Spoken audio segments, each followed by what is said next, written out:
தம்பி, நம்ம கம்பெனியில் இது வரைக்கும் 3 படம் பண்ணியிருக்கோம். ஆமாம் தெரியும் சார். பெரிய பெரிய ஹீரோ டேட்லாம் இருக்கு.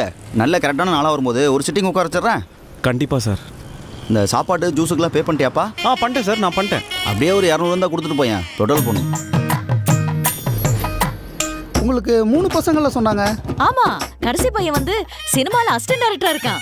இப்ப கூட ஒரு பெரிய ஹீரோக்கு கதை சொல்ல தான் போயிருக்கான். அவன் ரொம்ப வருஷமா கதையா சொல்லியிருந்தான் இருக்கிறான். இந்த மாதிரி ஸ்கிரிப்ட் எல்லாம் எங்கள் கம்பெனியில் இப்போ நாங்கள் பண்ணுறதில்ல.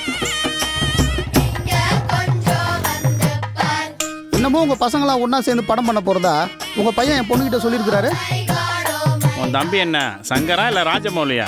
நம்பி காசை போட. நம்மள மாதிரி ஆளுங்கள்லாம் படத்தை பார்க்கறதோ நிறுத்திக்குமே தவிர எடுக்கணும்லாம் ஆசைப்படக்கூடாதுப்பா. நாம ஸ்மால் பட்ஜெட்டா 1 கோடிக்குள்ளேயே செமையா ஒரு கதை பண்ணலாம். ஏன் 1 கோடி?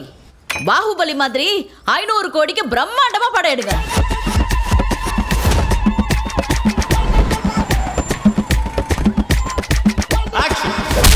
யாரு? எமோஷனல் ஸ்டார் திலீப்பா. என்ன பண்ணுறது?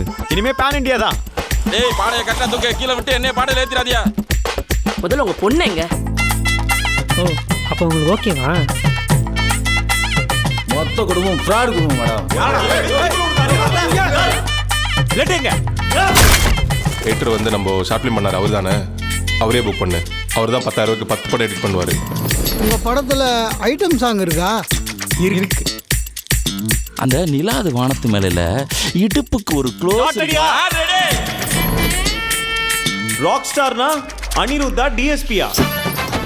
டைரக்ஷனே பண்ண தெரியல, ஆனால் டேரக்டர் ஆகணும்னு ஆசையை மட்டும் வளர்த்துக்க வேண்டியது. இனிமே கதை சினிமா உங்ககிட்ட வந்தா என்ன எது கொண்டு வேணாலும் அடிக்க. உன்ன ஒருத்தனை நம்பிட்டு இருக்கிறது பதிலா நம்மளை நம்பி நாமளே இறங்கலாம், ப்ரொடியூஸ் பண்ணலாம், படம் எடுக்கலாம். நீ மட்டும் சொன்ன மாதிரி இந்த படத்தை எடுத்துட்டு வச்சுக்கேன், படம் தப்பிச்சிடும். இப்படி பக்கம் பக்கமாக டைலாக் பேசுகிறவங்களாம் சிவாஜி ரஜினிகாந்த் ஆகிட முடியாது. அது படம்.